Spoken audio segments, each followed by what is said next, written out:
Dublin City Schools announces pre-K and kindergarten registration, along with elementary school transfer day. All events will take place at Central Registration Office at 1405 Westmore Street in Dublin. Transfer day for current kindergarten through third graders only is March 22nd from 7 a.m. until 2 p.m. Only parents that want their students to change schools in the 2019-2020 school year should attend. Transfer can only be made by guardians. Photo ID is required. Pre-kindergarten registration and kindergarten registration for city and county residents are accepted. The pre-K child must be 4 years old on or before September 1st of 2019. Kindergarten child must be 5 years old on or before September 1st, 2019. Dates and times include March 20th from 10 a.m. until 6 p.m., March 21st, 22nd, and March 25th from 7 a.m. until 2 p.m., and then again March 26th and 27th from 10 a.m. until 6 p.m. Please bring proof of residence. We will accept current utility bills or rent or lease agreement. Proof of age with a certified birth certificate, copy of the child's Social Security card, current immunization record on Georgia Form 3231, eye, ear, and dental certificate on Form 3300, proof of Medicaid, or food stamps for pre-K only if applicable. Your child will not be officially registered until all documents are received. For more information on registration or elementary school transfer day, please call 478-353-8375 or check out our website at dcsirish.com.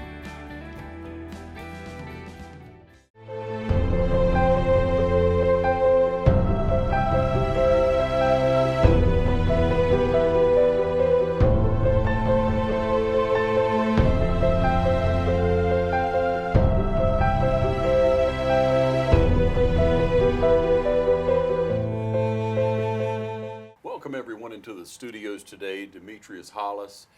Now Demetrice, many of you will know her. She's been very active in our community through the years. Upon some of the visits that we've had, Demetrice, you shared with me one time how you'd grown up in Atlanta, in the city of Atlanta. Yes. Early as a young child, and then your family moved into the Dublin area. Yes. You started in Dublin, and now you love Dublin and call it your home.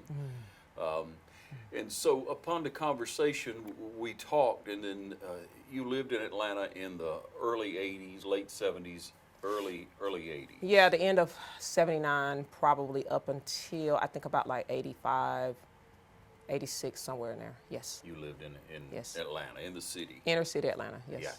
And so we go back to that time, and that's the time that I remember very, very well because of the child murders that took place in Atlanta. So you and I started talking about that just a little bit, ladies and gentlemen, and to find out that Demetrice was affected greatly by that. That was the cause of her father moving them out of the city of Atlanta into what he felt was a safer area. Obviously it was and is. And uprooting his family at a time where I'm sure that was quite a strain to do that. Metro Atlanta was probably a better place to make a living at that time. Yeah, it was. That's where you lived. It cost money to move. Right. And when you don't have a whole lot to work with, it is tough to move. But he felt like it was for the safety of the family because of those missing children. So we're in here today, ladies and gentlemen. We want you to listen and pay attention to this. And if you remember those, there'll be several takes that people have on those missing children, those children that it was a terrible tragedy all through there, and nobody could explain it. And so we want to talk a little bit about that. Sure. We want to talk about the value of human life. Yeah, absolutely. And how it's overlooked sometimes, and you really feel like that those missing children, they were just overlooked. They missing and murdered. Yeah. I do feel we moved. Well, we lived in Atlanta back and forth between 79 and, like I said, about I think 85, 86. I believe my father moved us here to Dublin just to be in a different environment. It's not easy to just uproot, like you said, a family and just decide, oh, we're just gonna move away. It was a better life there. I mean, I think when people hear inner city, they think always ghettos and slums and things like that. We lived in apartments. but it wasn't the ghettos or the slums. And I'm not knocking those areas, but there were different opportunities in inner city for my parents. Okay, Yeah. so obviously moving to Dublin was it was light years away from where we had been, but I was glad to come here. I remember starting kindergarten, and I started kindergarten actually in Tennille at D.D. Crawford, and I was probably only there a month maybe, and we went to Atlanta. And when we went to Atlanta, I'm not sure that the city knew that it was the Atlanta child murders at the time, because it took the disappearance and murders of several kids before I think that it was even talked about that we had a supposedly serial killer on the loose. And Yusuf Bell's mother, Camilla Bell, she highlighted that. Yusuf was 7, and that's the one that I first remember. And how many, there were supposedly 29. 28, 29, somewhere in that area, supposedly. When Yusuf went missing, like I said, we had been in Atlanta, we came back, I went to kindergarten, then we went back to Atlanta. So between 79 and 80, we kind of made 2 moves back and forth to Atlanta. So when Yusuf went missing, it was, it became very, very scary because he was 7 years old, 7, 8 years old. And he had been on the Atlanta news probably the year before, I think maybe giving something like a Christmas speech or something, that he had been on the Atlanta news before. And it's like Yusuf went to the store to buy some snuff, because, you know, back then we didn't have the tobacco laws that we have today. So it's, the way his mom said is that Yusuf went to the store to buy some snuff for an elderly neighbor. It was like on a summer day maybe.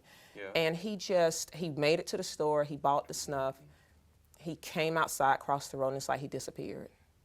And it just kept, it's like how do kids just disappear? And I think it became very scary for many of us because it seemed that nobody ever saw anything credible. And it's like you could just be a child walking down the street and disappear sometimes in the middle of a day. It just seems like nobody knew what happened. Nobody ever saw anything credible. You know, nothing was ever consistent. So where did you live and where did this take place? Let's draw some lines there. We first lived in Mosley Hall. Mosley Hall is right off the what is the MLK exit now. I don't know if MLK was MLK at that time, but that was where it was. It was like right off I-20, where MLK is right now. When you get off the MLK exit, that was Mosley Hall, the apartments that are now boarded up. Then we stayed off Delmar Lane, which was over near. It was down MLK, but it was near Fulton, not quite far as Fulton Industrial. I don't know if we used to call it Charlie Brown Airport. On the backside of Adamsville, probably within a 2-mile radius, 2 or 3 mile radius of where most of the kids lived or were found, is where we. So you lived that close, and word spread fast. Yeah, because you didn't really. It was panic. I mean, you just knew it was inner city Atlanta. It was supposed to be all of us, what they would call poor black kids of Atlanta. If you were inner city, then you were called poor black kid. But it really could have been anybody's child back then. So Yusuf went missing, and life continued, and more kids started to become missing, later murdered. So we talked about the estimated numbers. About where was Yusuf? About what? Oh, Yusuf was at the very beginning. He Yusuf, was? if I had to guess, 4 or 5. It was very early on. So this was a long way. It was a lot to live for from 80 to 82, 81, 82. That was a long way to go in terms of the number of missing and murdered kids that would, that would become victim to the serial killer, is what they said, that there was a serial killer. Now we talk about it at the time, and people will say, Wayne Williams. People associate that, hey, he's the guy that did it. He was the serial killer that was locked up. They tried him. They never tried him. Right. He confessed in some way. Or Well, there was no. 2 murders. Tell me how that went. Yeah, so the thing that I think has bothered me is that nobody has ever been charged Yeah. or convicted of the murder of 28 missing and murdered kids in Atlanta. Wayne Williams was never tried or convicted for that. It was taught that Wayne Williams was the Atlanta child murderer, but he was only convicted of the murders of Jimmy Ray Payne and Nathaniel Cater. Those are adults. When Wayne Williams was caught, it was assumed by the leadership in Atlanta that Wayne Williams was the Atlanta child murderer. And so without evidence, without solid evidence, without a trial, without charging him, the city of Atlanta decided that Wayne Williams was the Atlanta child murderer, and they closed the book on 28 missing and murdered kids. And the I guess argument there was that the murder stopped. Supposedly. Yeah, but you say they just stopped classifying. That's my I don't give Wayne Williams the credit to believe that a 23-year-old self-proclaimed music producer roamed the streets of Atlanta and terrorized us for 2.5 years, because you have to Wayne Williams was 23 when they caught him. So 21 years old, you're that elaborate to elude one of the largest task force ever to be assembled in U.S. history. Right. And you are that clever. I don't give that type of respect to Wayne Williams. I do not believe that. I do not think that he was that clever. I do not believe that there was one serial killer. There were so many theories back then, They believe they had the one guy that was KKK, and they had him recorded saying something, and supposedly the leadership did not want riots and to have a race war. But there was never even any proof that that it was a white person or it was a KKK. It was child prostitution, supposedly. Trafficking. Yeah. You mentioned that. And like you said, nobody saw anything. I think that was the scariest part as a child, that you could really walk down a street and somebody could snatch you. And I remember when I think I'd spoken about this before, and somebody came up to me and he said, I remember going to Atlanta to help search for missing, murdered kids. Yeah. But I just don't understand why your parents would allow you all to go outside. And I said, we're supposed to sit inside for 2 years? I mean, you have to understand, you cannot blame the parents in a lot of cases for a child running an errand to a store. I do understand that there were times where we could have put ourselves, or supposedly put ourselves, in more jeopardy, because if we were out certain times of the night, I wasn't one of those kids that were just out certain times of the night. We were out during daytime, but I don't deserve to die if my parent allows me to come in. Is it smart if you have a killer on the loose? Probably not, but I don't deserve to die, because nobody should be out there killing. Right.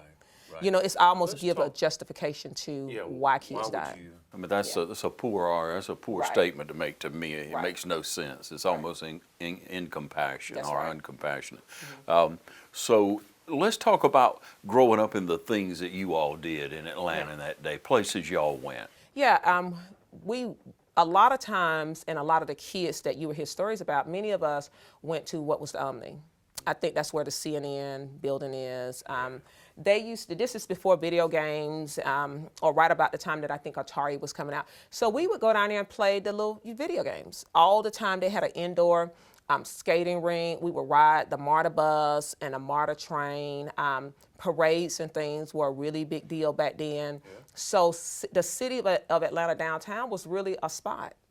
We used to go to the underground. It was a place to go and have fun, and that was our playground.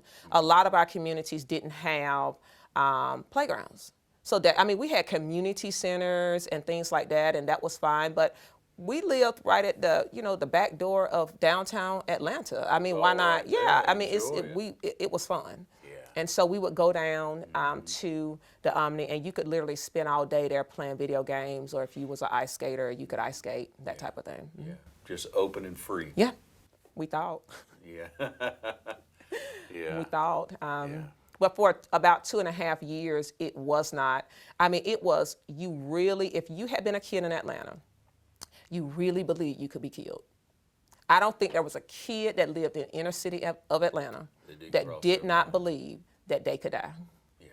And I remember at one point, and I don't know if it was the news station or if it was the city of Atlanta, I don't know, but they gave us some whistles. They came to the school because they were telling us not to talk to strangers, and they were giving out whistles, like little plastic whistles that you find in a party bag. Yeah. And that was supposed to be our defense. So if the killer came, you put the whistle, it was a string that you put around your neck. If I recall, it was a white whistle with a white string. And now remember, you have a killer that's, most kids are dying via strangulation, asphyxiation, that kind of thing. And so the idea to give me a string to put around my neck, okay. So we put some of the kids, put them around their neck. But I remember standing at the MARTA bus stop one day, and I just blew the whistle. Nobody even looked up. I mean, nobody even, me and my sister was standing there, and I blew my whistle. We was waiting on the MARTA bus. And I remember we was like, well, let's just blow it. And I blew my whistle. And I had to be, you got to think, I was like kindergarten. When I came here, I was in 4th grade. So a lot of this took place. I was probably like 1st, 2nd grade, maybe kindergarten. Yeah. And so we blew it, and nobody ever even flinched. No. But that's what they passed out. They said, this is going to help save your life. Yeah. Yeah. And nobody even. So it was. It's an empty gesture. Yeah, it was. There was one kid, and I don't know if his name was Christopher Jones. He had come to Atlanta for a family reunion, and he was a victim of the Atlanta child murder. And that's what people did not understand. It could have been anybody's kid. It could have been anybody's kid. When LaTonya Wilson, I think panic just, the city of Atlanta supposedly classified LaTonya Wilson as one of the victims of the Atlanta child murder. And in this particular incident, this supposedly killer walked into her home, broke into her home at night while her parents and all of her siblings was there, knew the exact room to go into to pick LaTonya Wilson up from in between her siblings that she shared a bed with, took her out of the door, and they later found her, I think around Verbena Street, dead. And I think that was not too, I know it wasn't too far from where we lived, where we once lived on MLK, on Mosley Hall. But you could imagine what that did. Now we're not even safe in the house because he's come into the house, a locked house. Mama and Daddy did not hear him even come in. I'm laying in the bed with my brothers and sisters, and he got her. Yeah. And so the Atlanta, how terrifying. The Atlanta Police Department said that that was one of the Atlanta child murders. I've never believed that. To this day, I don't believe that. But I believed it back then. But as an adult, when you go back and start processing, I don't believe it now, is what I'm saying. I mean, I believed it back then, but. Yeah. We're talking about the kids that were the young black kids that were murdered, were taken and murdered in the early 80s. Atlanta child murders, they're referred to in different ways. They're gone, they're not forgotten because we're talking about them here today, and we want you to stay tuned. We're going to come back and talk some more about Demetrice's take and a lot of people's take on what was going on with the leadership in Atlanta at that time and what we can learn from it going forward about the importance of all human life. So you stay with us. Hi, I'm Jeff Cannon, President of Citizens Bank of Lawrence County.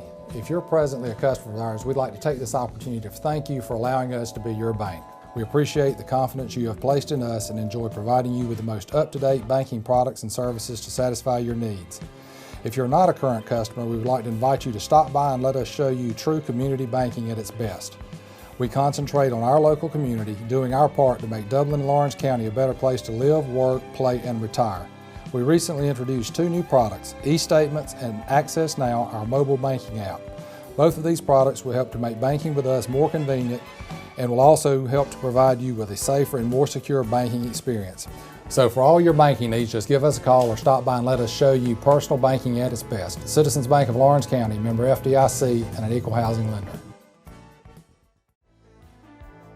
Jet Food Stores is proud to partner with Marathon Petroleum. And right now you can save 40 cents a gallon off the first fill-up just by texting Jet Food to 40244 with the Make It Count loyalty program. And save 5 cents a gallon every time you visit your neighborhood Jet Food Store branded Marathon. Brand new fuel pumps and Marathon's high-quality fuel using STP additives will help your car run smoother and last longer. Stop in today and make sure you text Jet Food to 40244 right now and start saving. Jet Food Stores and Marathon, a winning combination. All right, again, we're here with Demetrice. And Demetrice, we talked a little bit before we came on, ladies and gentlemen, about your feelings about a few things. So we kind of processed a little bit of it. And you deal with this on an ongoing basis. As a young child, you ladies and gentlemen can think back to when you were in kindergarten, when you were in first grade and second grade, about that age and what an impact things would make on you. But first of all, it seemed to me now that the media exploited it all. They would show everything. I mean, they were just right there in the face of everyone. And so it exploited all that drastically, didn't it? It did. And like you said, I was like kindergarten to second grade when most of this was happening. So I was a very impressionable age. And it seemed like it, even though I know it wasn't, it seemed like every day there was another body. Every day a kid was missing. And the news would converge on that scene. There was no regard for human life. And where they may not have shown the whole body, there I am, a little kid, and I'm looking at the legs of a kid hanging from under a sheet. You know, I mean, to me, there was no sense of respect. You know, you watch the funerals on TV and you see 5th and 6th graders as pallbearers. Lord have mercy. The parents are grieving at the gravesite and the media is right there. Camera in their face. In their face. Yeah. Right there in that. And I didn't understand that. I don't understand right. it now. And I hope, I trust that we learn through that period how media should treat a situation like that. And maybe we grew up some during that period at the expense of those families and those people. But at that time now, you got to think back. There was no internet. There was no it was on television. It would show up on the television, on the news in the evening, and there you would sit and take all that in as a family saying, what is going on? Yeah, you get home from school, and there was another body. They found another one. You know, we waited. When Yusuf went missing, we waited, and I think it may have been a month. And then he was found in the basement, I think, of an abandoned school. And I remember we once rode by that school. It was an abandoned school. I don't know if it was a worker or somebody that was there, and they found Yusuf in the basement of an abandoned school. And his mother advocated for years with other mothers. They kind of formed this unwanted, I mean, it was like the group, the club you never wanted to have to join. Yeah. The mothers of those missing and murdered kids. And his mother, along with several others, really championed and tried to push the city of Atlanta for years. And even when it came to Wayne Williams, because I'm not here to say that Wayne Williams is not guilty of the things that he went to prison for. I don't know that. I have my separate opinions about that. Yeah. But what I do not ever believe is that Wayne Williams was an Atlanta child murderer. I do not believe that he was the lone Atlanta child murderer. Did he do something? I don't know. But Wayne Williams was not the lone Atlanta child murderer. Responsible for nearly 30 But if murders. he did, prove it. If this guy, I mean, to tell the parents that it wasn't worth the money or it would cost too much, you have accused somebody. Do you know the danger in that? If Wayne Williams wasn't, let's say he, in my opinion, he wasn't the Atlanta child murderer. So you never tried, but you thought he was, but you never tried or convicted him for it. So based on your word, people let their guard down. Yeah. Okay, now at that time, who was the leadership?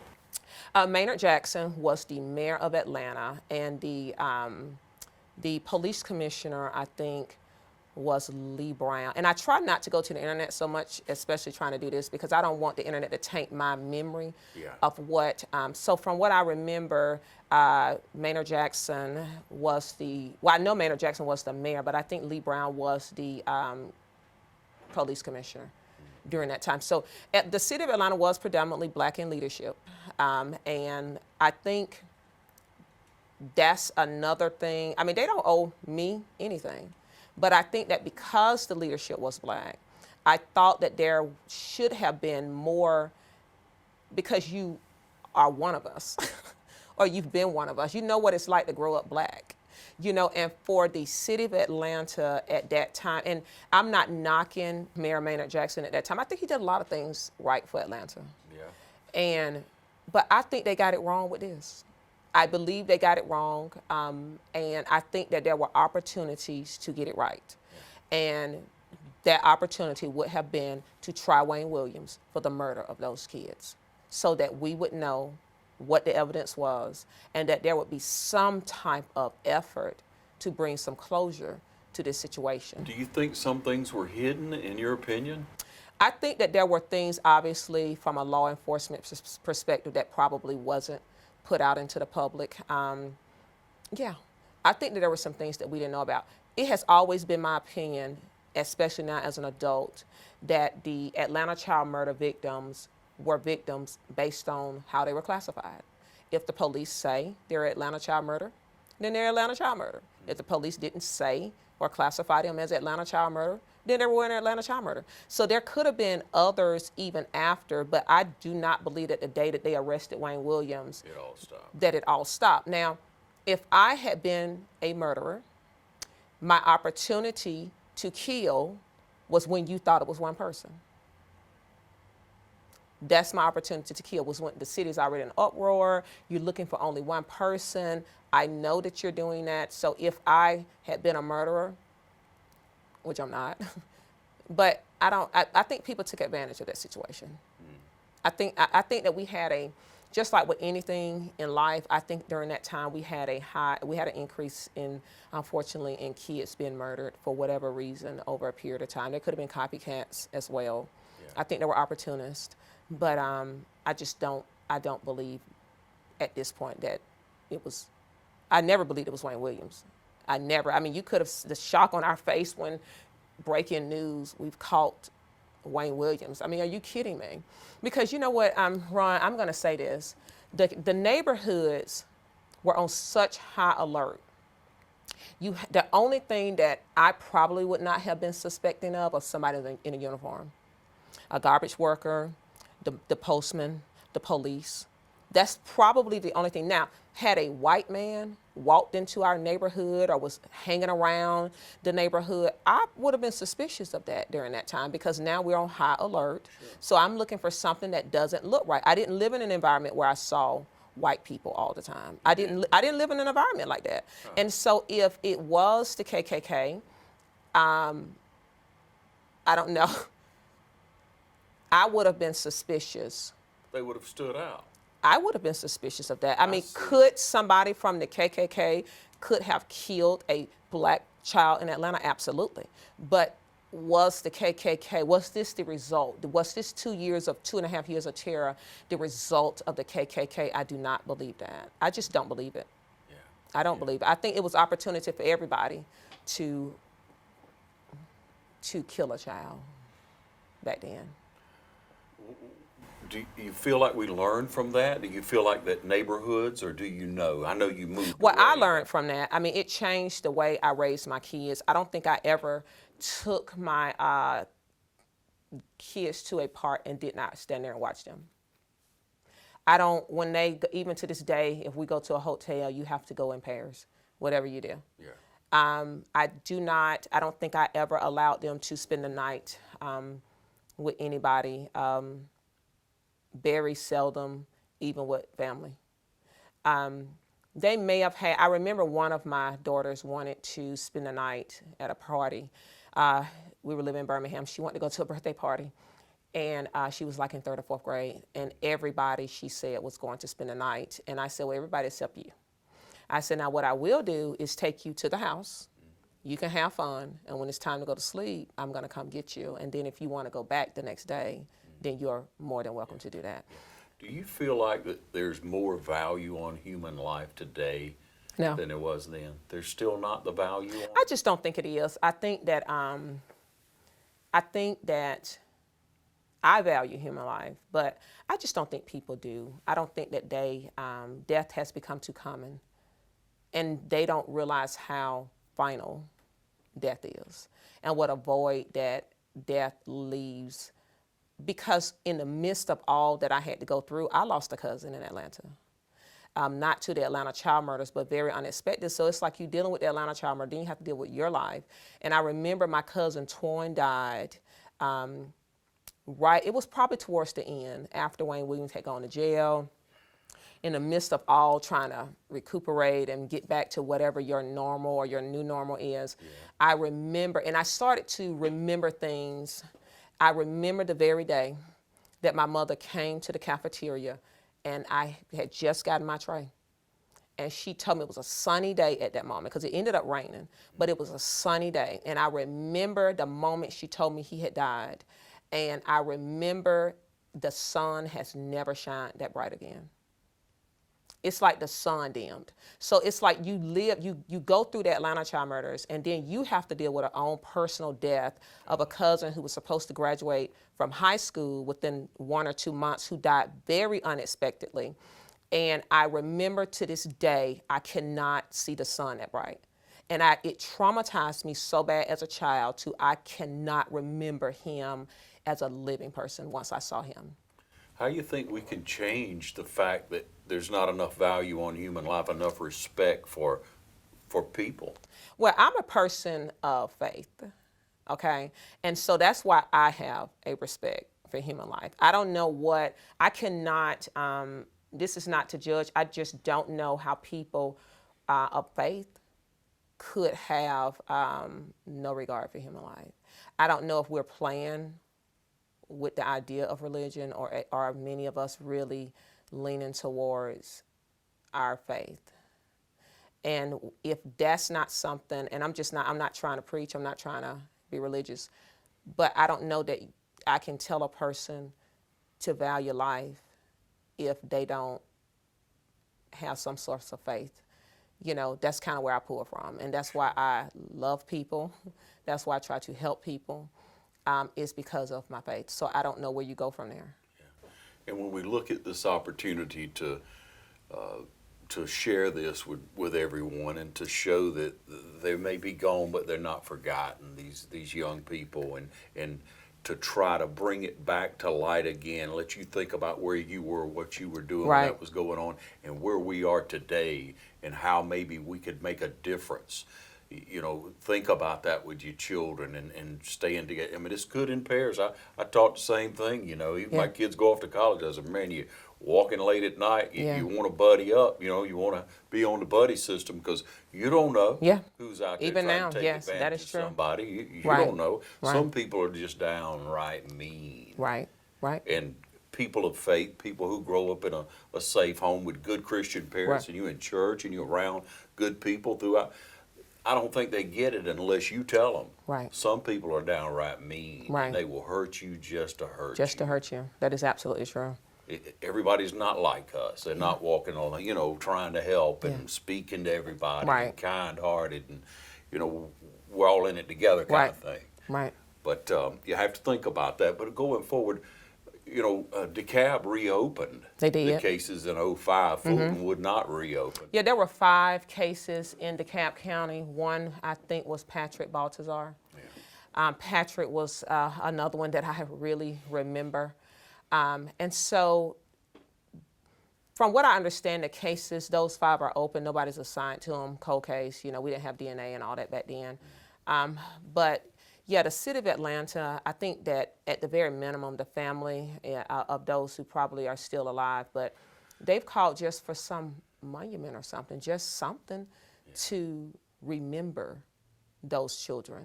You don't hear about too many cold cases that people just decide to close and don't work again. I mean, I would think that most agencies at least leave them open, just in case.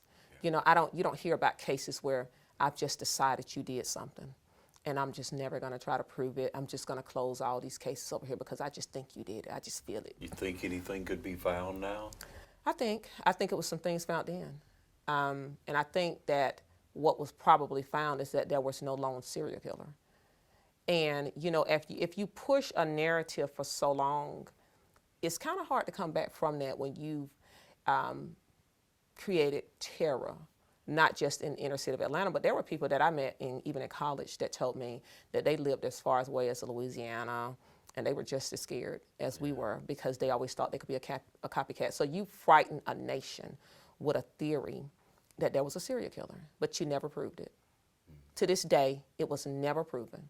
And because you say there's not, and I don't mean you, but because the city of Atlanta say that it's not worth the money, then those 28 missing and murdered just gets to just disappear, just like the kids disappeared out of people's memories. And I think it's frustrating. I mean, it makes no sense. Yeah. And so I really wish that could have happened, that they could have at least tried Wayne Williams so that we would have said, okay, he's not the Atlanta child murderer once and for all. Yeah. And so we look at this issue, we look at the value of human life. That's why we want to do this show, ladies and gentlemen, because you have to value everyone. Everyone is just, a soul's a soul. Right. No matter the color, no matter the age, no matter the sex. Income level. None of that, yeah. Yeah. Yeah. We are all the same. Valuable. All value life. All God lives are valuable, created yes. us. We're valuable. Yeah. And we must look at that and continue to strive. You know, right now in society, people would say black women are not respected. Right. You know, as far as, you know, looking at who is and what it, and you know, when I first, you know, I'm reading that or I'm listening to it, and I think, well, I don't understand that. Mm-hmm. But you have to look at it, it's a fact. Just because I don't understand it, right, or because at first I say, well, it can't, but it can be, right, and it is. Because you're basing it on your own experience. Exactly, I'm basing it on how I feel, my right, values, and how I was brought up. Right. It's not, and society is not. That's what we just said. Right. Society as a whole is not like me. Right.